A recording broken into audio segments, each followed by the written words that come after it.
నాకు కష్టపడి పని చేస్తున్నావు, ఇలాగే ఇక ముందు కూడా చేస్తే దేవుడు నిన్ను దీవిస్తాడు. మీకు సాయం చేయడం, పొలం పని చేయడం ఇది నా అంత బాధ్యత నాన్న. నిన్ను చూస్తే నాకు చాలా సంతోషంగా ఉందిరా. అబ్బాయ్ ఏముంది, డైలీ ఒకటే రొటీన్, అదే పొలం అదే పని, ఏముంది బోరింగ్ బోరింగ్ బోరింగ్. 12 o'clock ముందు లేస్తే నీకు బోరింగ్ ఉండదు. అబ్బాబ్బాబ్బో నీ పర్ఫెక్షన్ నాకొద్దు, తలనొప్పి వస్తుంది వింటుంటే. నాకు లైఫ్లో ఫ్రీడమ్ కావాలి, లైఫ్లో ఎంజాయ్ చేయాలి, లైఫ్ని ఎక్స్ప్లోర్ చేయాలి. ఇది కదా లైఫ్ అంటే. మనకు కావాల్సినవన్నీ మనకు ఉన్నాయి కదరా, ఇంకేం కావాలి? ఇల్లు పొలం ఆస్తులు అంతస్తులు ఉన్నాయి, కానీ ఏం లాభం? ఒక పనివాడిలాగా రోజు పని పని పని.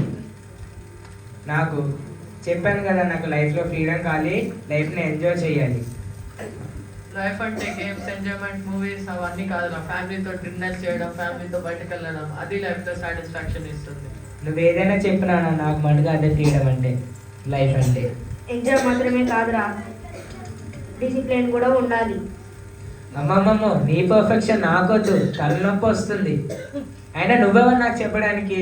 నాన్న ఫస్ట్ నా శేష ప్రాపర్టీ నాకు ఇచ్చేయి. ఏంటి ప్రాపర్టీ షేరా? ఇదంతా కష్టపడింది ఎందుకు? మనం సంతోషంగా ఉండాలని కదా. నీ ఆనందం మరి మా ఆనందం, నానానందం అదంతా నాకు తెలీదు.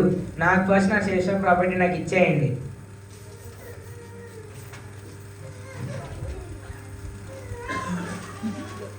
ఇంకో నీ share of property.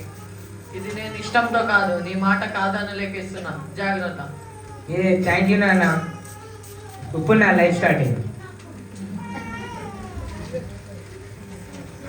Freedom freedom freedom. నాన్న రూల్స్ లేవు, అన్న పర్ఫెక్షన్స్ లేదు. ఇది లైఫ్ అంటే. ఏ రిచ్ బాయ్ ఫుల్ క్యాష్తో నీకేంటి? అదే అచ్చి అందరికి ఫుడ్ ఆర్డర్ పెడుతున్నా, ఆ బిల్లు కట్టి. సరేరా, కావాల్సిన దానికంటే ఎక్కువ డబ్బులు ఉన్నాయి. సారీ కావాల్సిన దానికంటే ఎక్కువ ఉన్నాయి. అదే అచ్చి నాకు ఒక 2 lakhs కావాలరా. అయినా 2 lakhs కదా, 2 lakhs నీకు ఎంత? సరేరా తీసుకో. అరే నేను మొన్న ఒక బైక్ చూసాను రా, అది 3 lakhs వరకు ఉంది. నువ్వు ఏమైనా హెల్ప్ చేస్తే. పర్లేదురా, మీరు నా ఫ్రెండ్స్ రా. ఎంత? 3 lakhs రా. అదే బైకే 3 lakhs కదరా. నువ్వు ఆగరా, నీకు వచ్చిన డబ్బులు నీకు వచ్చాయి కదా. నా ఫ్రెండ్ 3 lakhs కదా, చీప్ తీసుకో. థ్యాంక్ యూ రా.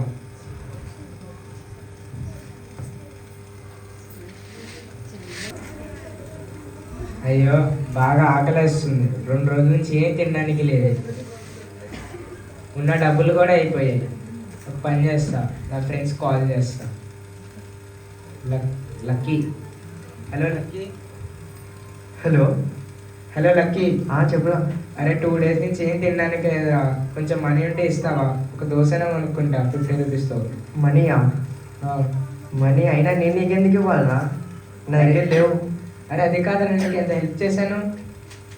అదంతా నీకు ఇంటి నుంచి వచ్చేసినప్పుడు ఉండాలి. అరే అది కాదురా. హలో. అయ్యో ఫోన్ పెట్టేసాడే.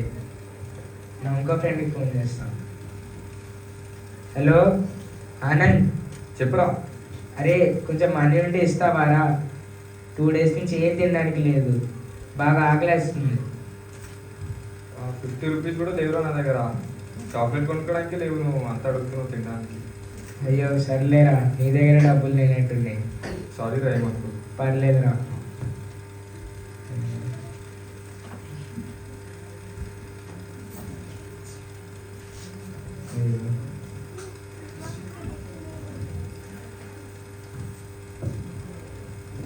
మంచి మంత్ రెంట్ ఇయ్యాలి, ఎప్పుడు ఇస్తావు? 2 days ఇచ్చేయండి సార్, ప్లీజ్ సార్. ఇచ్చేస్తాను సార్.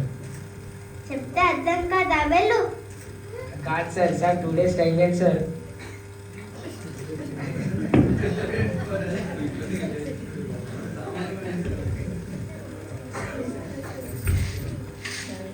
అయ్యో 4 రోజుల నుంచి ఏం తినడానికి లేదు. నమ్మిన ఫ్రెండ్స్ కూడా మోసం చేశారు.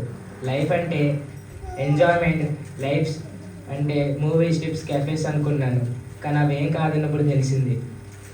మా నాన్న దగ్గర చాలామంది సర్వెంట్స్ ఉన్నారు. వాళ్ళు చాలా హ్యాపీగా తినడానికి బట్టలు ఉన్నాయి, వేసుకోవడానికి బట్టలు ఉన్నాయి, తినడానికి ఫుడ్ ఉంది. అన్నీ ఉన్నాయి. సో కాబట్టి నేను కూడా మా నాన్న దగ్గరికి వెళ్ళి నీకు విరుద్ధంగా పరలోకం విరుద్ధంగా పాపం చేశానని నీ కుమారుడుగా అంటే పిలవబడి నా హక్కు లేదని ఒప్పుకుంటాను.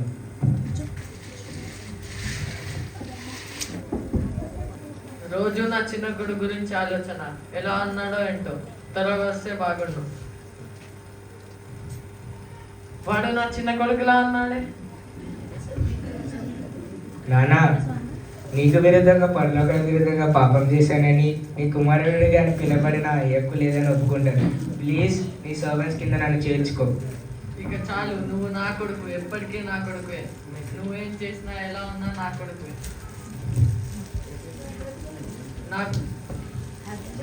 నా కొడుకు చనిపోయి బ్రతికాడు, తప్పిపోయి మళ్ళీ దొరికాడు. మనమందరం సంతోషిద్దాం. వెంటనే విందు ఏర్పాటు చేయండి. మనందరం సంతోషిద్దాం.